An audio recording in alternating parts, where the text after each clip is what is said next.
Hi, I'm Susie Garden, and this is the Ageless and Awesome podcast. I'm an age-defying naturopath and clinical nutritionist, and I'm here to bust myths around women's health and aging so that you can be ageless and awesome in your 40s, 50s, and beyond. The Ageless and Awesome podcast is dedicated to helping women through perimenopause and menopause with great health, a positive mindset, and outrageous confidence. Hit subscribe or follow now, and let's get started. Hello, gorgeous woman, and welcome to this week's episode of the Ageless and Awesome podcast. I hope you've been enjoying the podcast since we've I like to feel like it's upgraded it to the Ageless and Awesome podcast. I'd love to hear from you. Just let me know what you're thinking. Perhaps write a review. I would really appreciate that because it helps other people find this podcast. Also, if you have any questions for my Thursday podcast, the Q&A with me, I, again, would love to hear from you. You can Instagram me? You can DM me on Instagram at Susie Garden Wellness, or if you're on Spotify, you can actually access a little box, I think it's just below the show notes, where you can actually write your questions. So yeah, I'd love to hear from you. So today I'm following up from last week's podcast where I talked about perimenopause and the thyroid, and talked about the similarities, I guess, between the symptoms of perimenopause and the symptoms of hypothyroidism, which is probably the most common thyroid condition that women over 40 experience. And today I wanted to talk about how you can actually support your thyroid during your 40s so that you're actually helping to prevent thyroid disease, because it is actually really common. So, and the thing is also, if you're in perimenopause, and if you're not sure if you are or you're not, and you're 40 or over, you're probably absolutely in perimenopause, even 35 plus. So just make that assumption. Perhaps, even though you may not be experiencing menopausal type symptoms, there's probably stuff going on in your body that is perimenopause. So it's really important to make sure you're looking after your thyroid during this time. So let's have a look at these steps to support your thyroid. So being a nutritionist as well as a naturopath, I'm always going to talk about nutrition and focusing on nutrient-dense foods, because like the rest of your body, the thyroid relies on a specific set of nutrients to work optimally. And unfortunately, many women in their 40s are low or even deficient in key nutrients such as iron, zinc, magnesium, and vitamin D. And I see this all the time. In fact, about a third to a half of the population, and there was a study done in America, I think it was the year before last, that showed I think it was over 60%, I think it was something like 67% of Americans are magnesium deficient. And it's simply because our soils are deficient, so it's not coming up through the food chain the way that it used to. Also, with other nutrient deficiencies, sometimes you may actually have it in your diet, but maybe you're not absorbing it. Maybe you're not absorbing it because you are stressed. Maybe you're not absorbing it because you may have some gut issues going on. So if you're finding that you are, for example, iron's probably the one that people are most likely to pick up on, because it tends to get tested fairly regularly, particularly if you're suffering from fatigue, which is a thyroid, a hypothyroid symptom, as well as a perimenopause symptom, as well as an iron deficiency symptom. So yeah, that's often what gets picked up first. And in my experience in clinic, if someone is iron deficient, often they have other nutrient deficiencies as well. So for thyroid function specifically, some of these key nutrients are iron, zinc, magnesium, and vitamin D, but also micronutrients such as selenium. Selenium is something that probably one of our primary sources is actually Brazil nuts. I think it's if you have 5 Brazil nuts a day, that's your daily intake of selenium. But selenium is widely available in many, many foods. We only need a tiny, tiny little bit of it. But that, and also iodine is a key thyroid nutrient as well. And iodine is found in seaweed is a great, so sushi is a great source of iodine. Also products that have been iodized like salt, probably if you're my vintage, when you were growing up, you would have had that kind of table salt that was iodized on the table every night. And that, we don't seem to have that anymore because a lot of us, including me, tend to go for the sea salt, rock salt, Himalayan salt type of product. But yeah, if you are low in iodine, then or you have a thyroid condition, then maybe just doing things like that. If you don't have high blood pressure, adding a bit of iodized salt might be helpful. I do caution against taking iodine supplements if you haven't had your iodine levels tested, because it is very easy to go kind of the opposite direction and have too much iodine, which can be quite damaging to the thyroid if you have a weakness and if you are not iodine deficient. So you can't assume that you are if you're having thyroid issues. I just thought I'd put that out there. So for some people, supplementation might be a good idea. And if you are going for supplementation, make sure they're a high quality supplement. There are a lot of supplements out there that are just rubbish. They're in forms that are not readily absorbed. And particularly if you're talking about magnesium, oh my gosh, I can't tell you how many people I've had through clinic that have got diarrhea and they're saying, oh, I've got gut issues, I've got diarrhea, and I look at their supplements and they're on magnesium oxide, and magnesium oxide has a laxative effect. Magnesium citrate is a much better form. Also, if you're having sleep issues, magnesium glycinate is a fantastic form to take. So it's not just about having the magnesium or the zinc, for example, or even the iron. It's about having the right form that is the best absorbed by your body, so that you're not wasting your money on the supplement that you're taking. And if that all just seems too hard to deal with, believe me, it's very complicated, then see a healthcare practitioner who is knowledgeable in these areas. If you're buying your supplements from a health food store, they will always have a nutritionist or a naturopath on staff that will be able to help guide you to the right form, particularly when it comes to minerals. But I should get off my soapbox now. I've got a real bee in my bonnet about that, because of the fact that I see so many women coming with supplements that are next to useless because they're just not the right form, or they're mixed with other things that aren't fantastic for you. So yes, as I was saying before I went off on my tangent, supplementation may be needed, but everyone can benefit from increasing the nutrient density of their diet. And the easiest way to do this is to focus on whole foods, especially whole foods that are in season. Whole foods that are in season will pack the most nutrition because usually they haven't been stored for as long. When you think about it, if you can buy certain foods all year round, particularly in Australia, where we do have that luxury of being able to buy many, many foods, when I'm talking about foods, I'm talking about fruit and veg, all year round.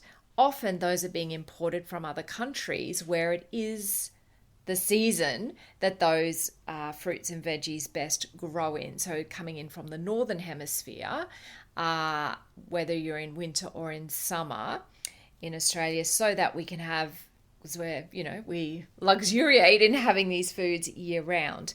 But if you are going to like markets, if you're going to organic markets or just farmers markets, and you will see the different types of produce that are only available at certain times of the year, that's awesome to get those seasonal veggies, because nature knows what we need. As humans, we are animals, and the foods that are growing and ripe and harvestable at this time of year, whatever time of year you're at, they're the best ones for us nutritionally, and they are going to be the best quality and the easiest to absorb those nutrients because they will be full of their nutrients rather than having been stored for 9 months or a year, and then or even transported long distances, because they do deteriorate and they do lose some of their nutritional value. So the goal is to have at least 80%, the old 80-20 rule, at least 80% good whole foods, and 20%, foods that potentially are ones that we really enjoy, so they make us feel good, which is great, but they're not necessarily the most nutritious for us. So that's nutrition. If we look at exercise, this is a really interesting one because physical activity is obviously amazing for your health, for your physical health, for your mental health, and for your thyroid. And there's plenty of research that says that adding exercise along with thyroid replacement hormone prescribed by your doctor can boost thyroid hormone levels compared to thyroxine alone. So thyroxine is the thyroid replacement hormone. So that's a prescription from a doctor.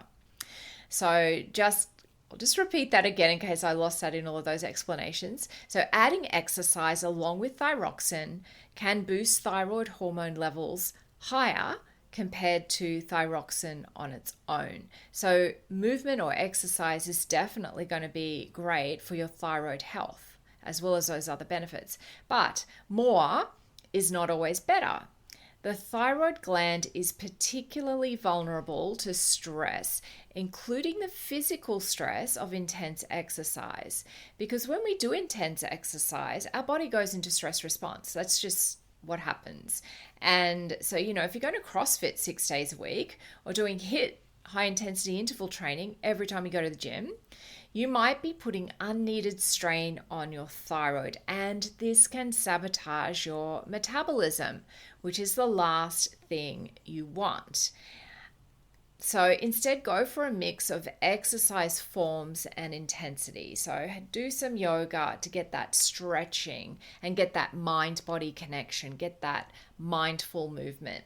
Or go to Pilates, which if you follow me, I'm obsessed with reformer Pilates. Or even just go for a gentle walk, maybe just a few times a week. Your thyroid will thank you.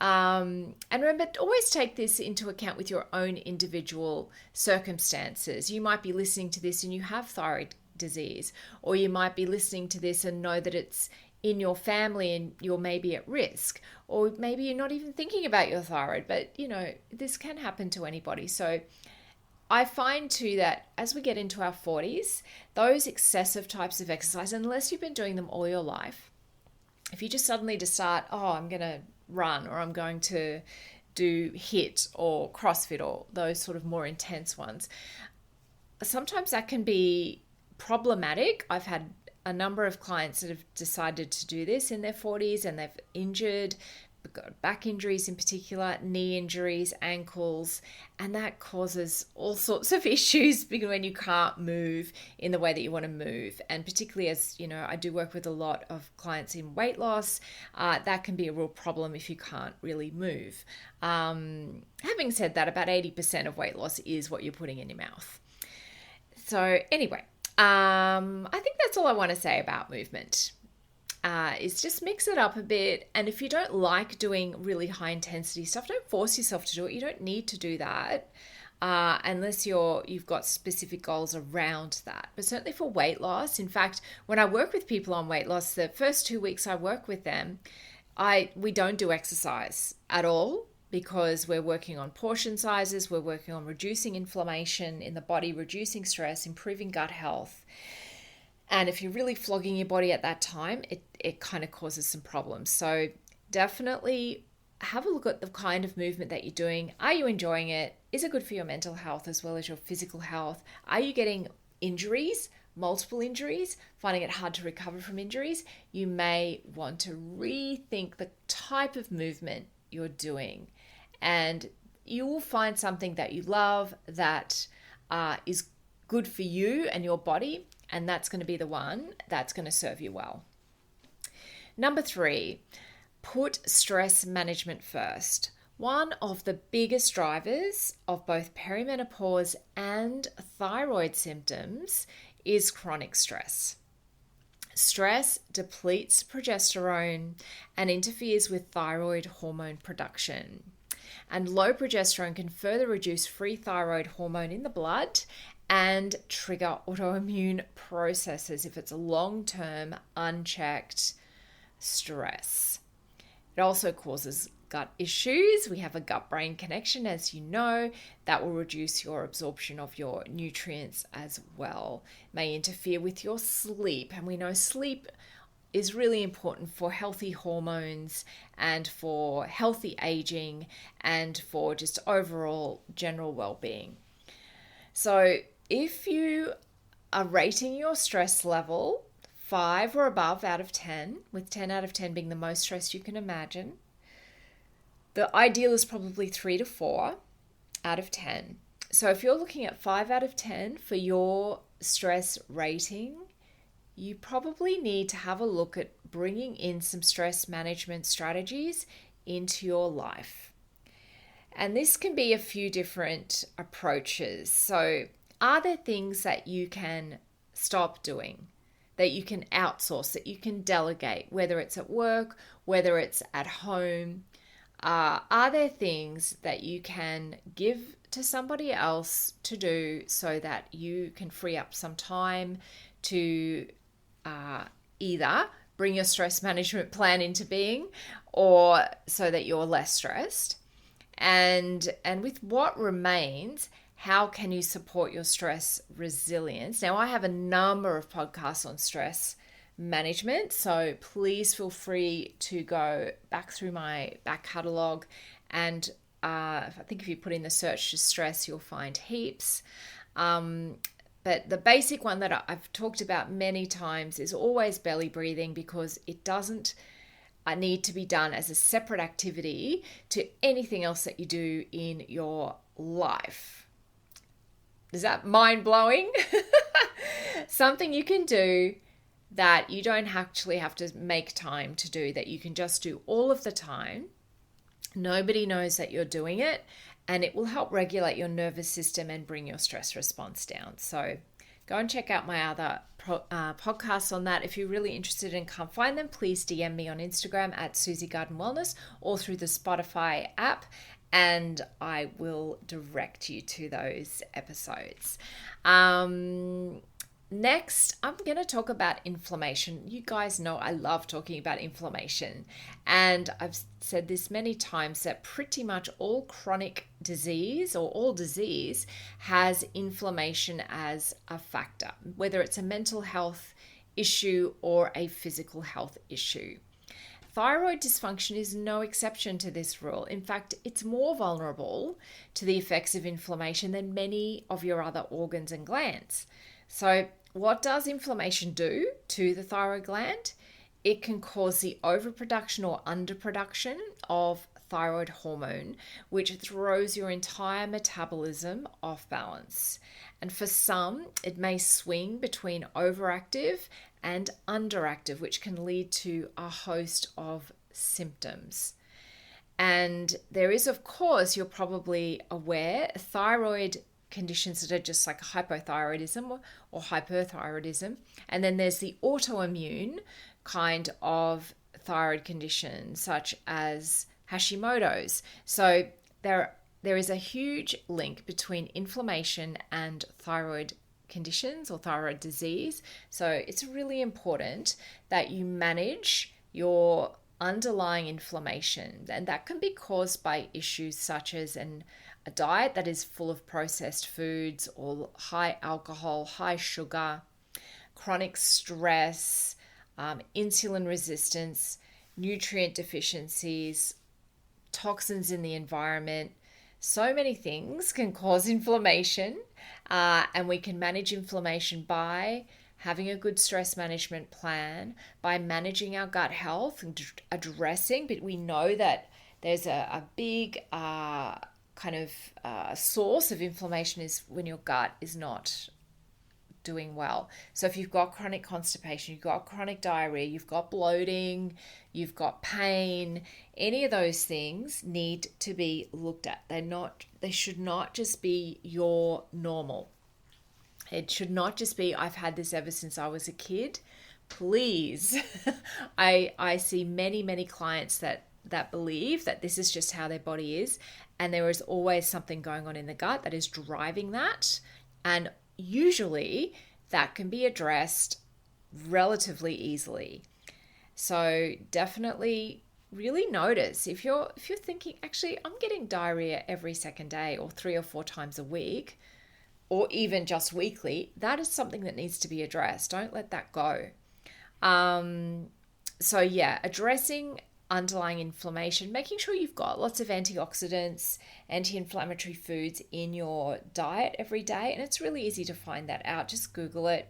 And you'll see heaps and heaps of foods that are, and they're going to be your brightly colored fruits and veggies. I'm just going to give you the hot tip that will help with reducing inflammation in the body in a really natural way.